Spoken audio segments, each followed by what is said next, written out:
ಮಹಾರಾಷ್ಟ್ರದ ಘಟ್ಟ ಪ್ರದೇಶಗಳಲ್ಲಿ ಭಾರಿ ಮಳೆಯಾಗ್ತಾ ಇದೆ. ಕೃಷ್ಣಾ ನದಿ ಒಳ ಹರಿವು ಕ್ಷಣದಿಂದ ಕ್ಷಣಕ್ಕೆ ಏರಿಕೆಯಾಗ್ತಿದೆ. ಕೃಷ್ಣಾ ನದಿಗೆ 1,35,000 ಕ್ಯೂಸೆಕ್ ನೀರು ಹರಿದು ಬಂದಿದೆ. ಕೃಷ್ಣಾ ನದಿಯ ಒಳ ಹರಿವಿನಲ್ಲಿ ಏರಿಕೆಯಾಗ್ತಾ ಇದೆ. ಕ್ಷಣದಿಂದ ಕ್ಷಣಕ್ಕೆ ಏರಿಕೆ ಕಾಣ್ತಾ ಇದೆ. ಸದ್ಯ ಅಪಾಯದ ಮಟ್ಟದಲ್ಲಿ ಹರಿತಾ ಇದೆ ಕೃಷ್ಣಾ, ದೂದ್ಗಂಗಾ, ವೇದಗಂಗಾ ನದಿಗಳು. ಒಳ ಹರಿವಿನಲ್ಲಿ ಭಾರೀ ಪ್ರಮಾಣದಲ್ಲಿ ಹೆಚ್ಚಳ ಆಗಿದ್ದು ಚಿಕ್ಕೋಡಿಯ ಕಲ್ಲೋಳದ ದತ್ತ ಮಂದಿರ ಈಗ ಮುಳುಗಡೆಯಾಗಿದೆ. ದೂದ್ಗಂಗಾ, ವೇದಗಂಗಾ, ಕೃಷ್ಣಾ ನದಿಯ ಒಳ ಹರಿವಿನಲ್ಲಿ ಹೆಚ್ಚಳ ಆದಂತಹ ಪರಿಣಾಮವಾಗಿ ಚಿಕ್ಕೋಡಿಯ ಕಲ್ಲೋಳದ ದತ್ತ ಮಂದಿರ ಮುಳುಗಡೆಯಾಗಿದೆ. ನೀರು ಹೆಚ್ಚುತ್ತಾ ಇರುವ ಹಿನ್ನೆಲೆ ಕೃಷ್ಣಾ ತೀರದಲ್ಲಿ ಪ್ರವಾಹದ ಪರಿಸ್ಥಿತಿ, ಪ್ರವಾಹದ ಆತಂಕ ಈಗ. ಸೊ ಯಾವಾಗ ಬೇಕಾದರೂ ಪ್ರವಾಹ ಬರಬಹುದು ಅನ್ನುವಂತಹ ಪರಿಸ್ಥಿತಿ ಇದೆ. ಹೀಗಾಗಿ ಮಂದಿರವನ್ನು ನೀವು ನೋಡ್ತಾ ಇದ್ದೀರಾ, ಮುಳುಗಡೆಯಾಗಿದೆ. ಮಹಾರಾಷ್ಟ್ರದ ಘಟ್ಟ ಪ್ರದೇಶಗಳಲ್ಲಿ ಮಳೆಯಾದರೆ ಈ ಕಡೆ ಉತ್ತರ ಕರ್ನಾಟಕದ ಭಾಗದಲ್ಲಿ ಕರುನಾಡಿನಲ್ಲೂ ಕೂಡ ಅದರ ಪರಿಣಾಮ ಇರುತ್ತೆ, ಅದರ ಪ್ರವಾಹ ಪರಿಸ್ಥಿತಿಯನ್ನು ನಿರ್ಮಾಣ ಮಾಡುತ್ತೆ ಅನ್ನೋದನ್ನು ಪ್ರತಿ ಬಾರಿ ಕೂಡ ನಾವು ಗಮನಿಸ್ತೀವಿ. ಅದೇ ರೀತಿಯಾಗಿ ಇದೀಗ ಇಲ್ಲೂ ಕೂಡ ಆಗಿದೆ. ಅಪಾಯದ ಮಟ್ಟದಲ್ಲಿ ಕೃಷ್ಣಾ ನದಿ ಹರಿತಾ ಇದೆ. ಒಳ ಹರಿವಿನ ಪ್ರಮಾಣದಲ್ಲಿ ಹೆಚ್ಚಾಗ್ತಾ ಇದೆ. ವೇದಗಂಗಾ, ದೂದ್ಗಂಗಾ ನದಿಗಳು ಅಪಾಯದ ಮಟ್ಟವನ್ನು ಮೀರಿ ಹರಿತಿವೆ. ಕಲ್ಲೋಳದ ದತ್ತ ಮಂದಿರದಿಂದ ನಮ್ಮ ರಿಪೋರ್ಟರ್ ಲೋಹಿತ್ ಪ್ರತ್ಯಕ್ಷ ವರದಿಯನ್ನ ಕೊಟ್ಟಿದ್ದಾರೆ. ಪಶ್ಚಿಮ ಘಟ್ಟಗಳಲ್ಲಿ ವರುಣ ಆರ್ಭಟ ಮುಂದುವರೆದಿದೆ. ಈಗಾಗಲೇ ರಾಜ್ಯಕ್ಕೆ 1,40,000 ಕ್ಯೂಸೆಕ್ಸ್ನಷ್ಟು ನೀರು ಹರಿದು ಬರ್ತಾ ಇದೆ. ಪರಿಣಾಮವಾಗಿ ಈಗ ಚಿಕ್ಕೋಡಿಯ ಕೃಷ್ಣಾ ನದಿ ತೀರದಲ್ಲಿ ಒಂದು ರೀತಿ ಪ್ರವಾಹದ ಆತಂಕ ಕಾಡ್ತಾ ಇದೆ. ಸೊ ನಾನು ದೃಶ್ಯಗಳಲ್ಲಿ ತೋರಿಸ್ತಾ ಹೋಗ್ತೀನಿ ಯಾವ ರೀತಿ ಇವತ್ತು ಕೃಷ್ಣಾ ನದಿ ಬಹುತೇಕ ಅಪಾಯದ ಮಟ್ಟವನ್ನು ಈಗ ಸದ್ಯಕ್ಕೆ ಮುಟ್ಟಿರ್ತಕ್ಕಂಥದ್ದು. ಕೃಷ್ಣಾ ನದಿಗೆ ಈಗಾಗಲೇ ಬರೋಬ್ಬರಿ 1,40,000 ಕ್ಯೂಸೆಕ್ಸ್ ನೀರು ಬರ್ತಾ ಇದೆ.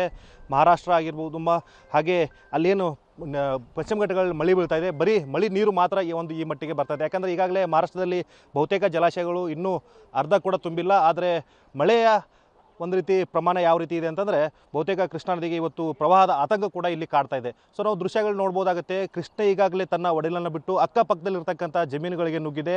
ಹಾಗೆ ಕೃಷ್ಣಾ ನದಿಯ ಪಕ್ಕದಲ್ಲೇ ಇರ್ತಕ್ಕಂಥ ದತ್ತ ಮಂದಿರ ಸಂಪೂರ್ಣವಾಗಿ ಈಗ ಮುಳುಗಡೆ ಆಗಿರ್ತಕ್ಕಂಥದ್ದು. ಈಗಾಗಲೇ ಏನಂತಂದರೆ ಕೆಳಗಡೆಯಿಂದ ಬರೋಬ್ಬರಿ 20 ಅಡಿ ಎತ್ತರದಲ್ಲಿ ಇರ್ತಕ್ಕಂಥ ಈ ಒಂದು ದತ್ತ ಮಂದಿರ ಈಗ 50% ಸಂಪೂರ್ಣವಾಗಿ ಮುಳುಗಡೆ ಆಗಿರ್ತಕ್ಕಂಥದ್ದು. ಜನ ಕೂಡ ಏನಂತಂದರೆ ದೂರಲಿಂದನೇ ಬಂದು ಈ ಒಂದು ದೇವಸ್ಥಾನಕ್ಕೆ ಕೈ ಮುಗಿದು ಹೋಗ್ತಾ ಇದ್ದಾರೆ ಅಂತ ಹೇಳ್ಬೋದು. ಈಗಾಗಲೇ ವೇದಗಂಗಾ ನದಿ ಹಾಗೆ ದೂದ್ಗಂಗಾ ನದಿ ಕೂಡ ಅಪಾಯದ ಮಟ್ಟವನ್ನು ಮೀರಿರ್ತಕ್ಕಂಥದ್ದು.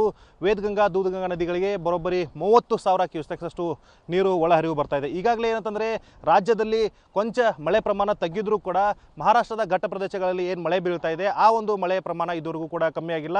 ಸಾಕಷ್ಟು ಪ್ರಮಾಣದಲ್ಲಿ ಮಳೆ ಬೀಳ್ತಾ ಇರೋದ್ರಿಂದ ಏನಂತಂದರೆ ರಾಜ್ಯಕ್ಕೆ ಹೆಚ್ಚಿನ ಪ್ರಮಾಣದಲ್ಲಿ ನೀರು ಬರ್ತಾ ಇದೆ. ಈಗಲೂ ಕೂಡ ಏನಂತಂದರೆ ಪ್ರತಿ ಗಂಟೆಗೂ ಕೂಡ ನೀರಿನ ಒಳಹರಿವು ಹೆಚ್ಚಾಗ್ತಾ ಇರ್ತಕ್ಕಂಥ ಹಿನ್ನೆಲೆಯಲ್ಲಿ ಈಗ ಜಿಲ್ಲಾಡಳಿತ ಕೂಡ ಸಾಕಷ್ಟು ಹೈ ಅಲರ್ಟ್ ಅನ್ನು ಘೋಷಣೆ ಮಾಡಿರ್ತಕ್ಕಂಥದ್ದು. ನದಿ ತೀರಗಳಿಗೆ ಯಾರೂ ಕೂಡ ಇಳಿಯಬಾರದಂತೆ ಸೂಚನೆಯನ್ನು ಕೂಡ ಕೊಟ್ಟಿದೆ. ಲೋಹಿತ್, ನ್ಯೂಸ್ 18 ಚಿಕ್ಕೋಡಿ. ಕೊಡಗಿನ ಗೋಣಿಕೊಪ್ಪದಲ್ಲಿ ಮಳೆಯ ಆರ್ಭಟ ಜೋರಾಗಿದೆ. ಭಾರೀ ಮಳೆಗೆ ಗೋಣಿಕೊಪ್ಪದಲ್ಲಿ ಮನೆ ಕುಸಿತ ಆಗಿದೆ. ಗೀತಾ ರಾಮು ಅನ್ನುವರ ಮನೆ ನೆಲಸಮ ಆಗಿದೆ. ಭಾರೀ ಮಳೆ ಆಗ್ತಾ ಇದೆ.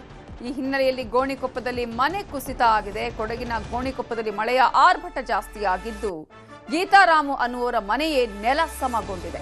ಪೌರ ಕಾರ್ಮಿಕರಾಗಿದ್ದಾರೆ ಗೀತಾರಾಮು ಅವರು. ಮನೆಯಲ್ಲಿ ಯಾರೂ ಇರದ ಕಾರಣ ಒಂದು ದೊಡ್ಡ ದುರಂತವೇ ಇಲ್ಲಿ ತಪ್ಪಿದೆ. ಸ್ಥಳಕ್ಕೆ ಕಂದಾಯ ಇಲಾಖೆ ಅಧಿಕಾರಿಗಳು ಭೇಟಿ ಕೊಟ್ಟಿದ್ದಾರೆ, ಪರಿಶೀಲನೆಯನ್ನ ಮಾಡಿದ್ದಾರೆ. ನಮ್ಮ ತಂದೆ ತಾಯಿ ಇಲ್ಲೇ ವಾಸವಾಗಿರೋದು. ನಾವು ಅಲ್ಲ 30 ವರ್ಷ 40 ವರ್ಷ ಹತ್ತತ್ರ ಆಯ್ತದೆ ಇಲ್ಲಿರೋದು.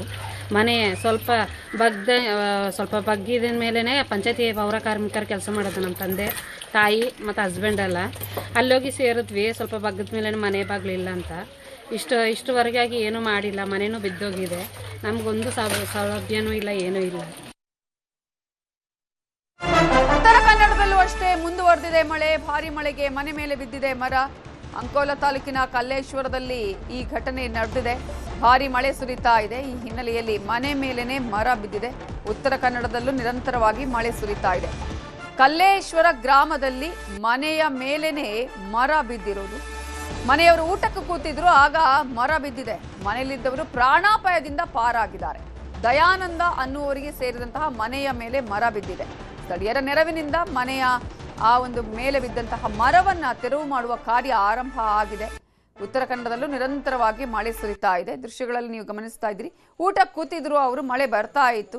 ಆದರೆ ಆ ಸಂದರ್ಭದಲ್ಲಿ ಮನೆಯ ಮೇಲೇನೆ ಮರ ಬಿದ್ದಿದೆ. ಅದೃಷ್ಟ ಅಂತ ಹೇಳಬೇಕು, ಪ್ರಾಣಾಪಾಯದಿಂದ ಪಾರಾಗಿದ್ದಾರೆ. ಮನೆಯವರು ಊಟಕ್ಕೆ ಕೂತಂತಹ ಸಂದರ್ಭದಲ್ಲೇ ಈ ಘಟನೆ ನಡೆದಿದೆ. ಅದನ್ನು ತೆರವುಗೊಳಿಸುವ ಕಾರ್ಯ ಈಗ ಆರಂಭ ಆಗಿದೆ.